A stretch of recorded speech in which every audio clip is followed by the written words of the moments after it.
Infinity Ward was the brainchild of Call of Duty, releasing the original in 2003, followed by Call of Duty 2 in 2005.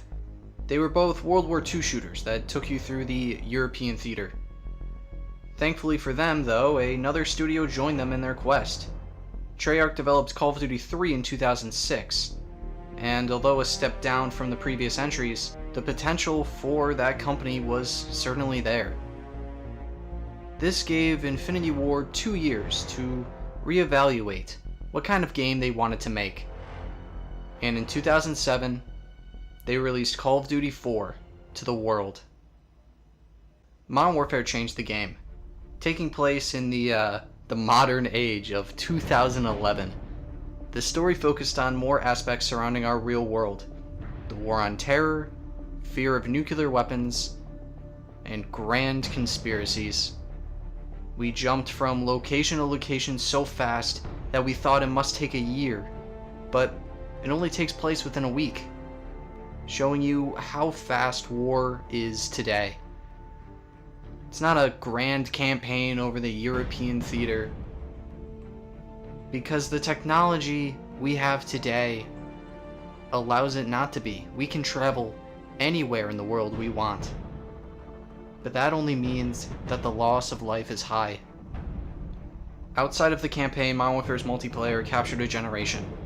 Alongside Halo 3, it introduced so many to socialization through gaming and the internet. This was Infinity Ward's first breakthrough. It put them and Call of Duty on the map as something other than the run-of-the-mill World War II shooter. After its success, they were asked to do better. Make a better game than one of the best games of the year, and make it a sequel to that game. No pressure, right? While Infinity Ward got dialed in to make their next game, Treyarch used its engine to create World at War, COD's last World War II game for a very long time. But that isn't the topic for today, and maybe I'm too far in the past, so let's jump ahead, shall we? Wait, this is going too fast. Wait, go back. Modern Warfare 3 released in 2011, selling over 30 million copies, as it's still to this day the best-selling Call of Duty. While it was a major success for Activision, Infinity Ward barely got it through the door. After Modern Warfare 2's release, key members of the Infinity Ward staff left to form Respawn Entertainment and create a little IP known as Titanfall. Vince Impella and Jason West were removed from the company.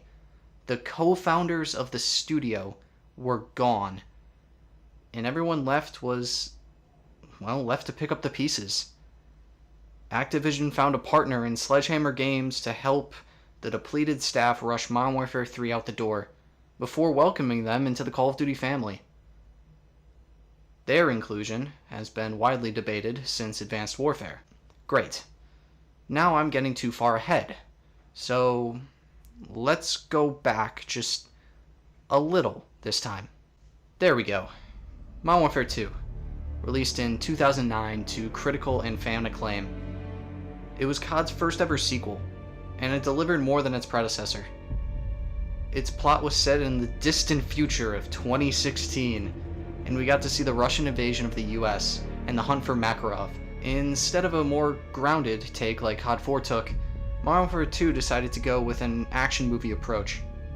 There's bombastic scenes, striking imagery, all tied together with Hans Zimmer's fantastic soundtrack.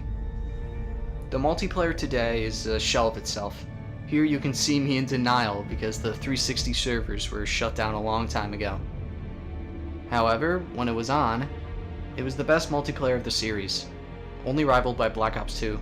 Iconic weapons like the ACR, Intervention, and whatever weapons you can put a noob tube on make this game incredible. The campaign's rule of cool finds its way into the multiplayer as every gun has a place in its sandbox, and the kill streaks were so powerful, especially the nuke.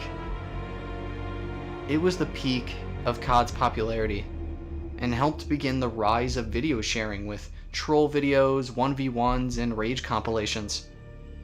Without Modern Warfare 2, I bet YouTube would look a lot different today. We can't forget about Spec Ops, COD's second attempt at a third mode after Treyarch's hit with Call of Duty Zombies. For the most part, they're time trials through campaign locations in either the original Modern Warfare campaign or the second.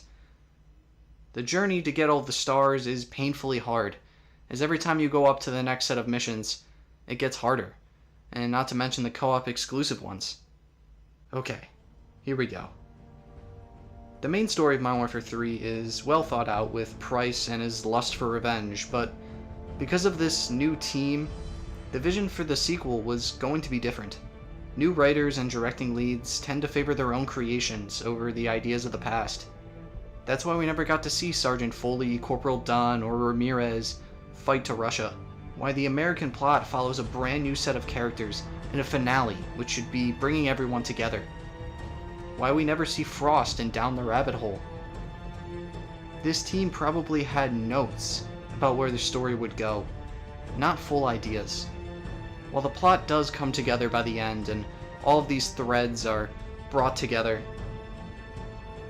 it just makes you left feeling weird, satisfied that Price completed the mission, but weird about everything else along the way.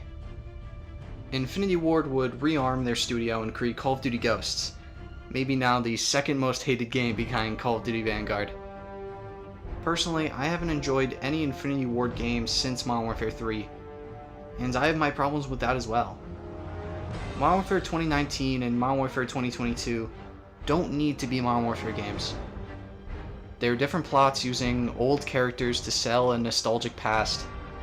It's a shameless cash grab, begging you to buy skins for operators and lackluster battle passes. This was never the Infinity Ward, at least I knew. They always tried to innovate, take a risk, take a chance on something new, even if it's hated like Infinite Warfare. I can't buy these games anymore. It's the same thing with a different time period slapped onto the weapons. And maybe that's just me. Maybe I'm looking at old Call of Duty through rose-tinted glasses. Maybe I'm looking through Infinity Ward with rose-tinted glasses, but I think Modern Warfare is Infinity Ward's last great game. Because back then, they were whole.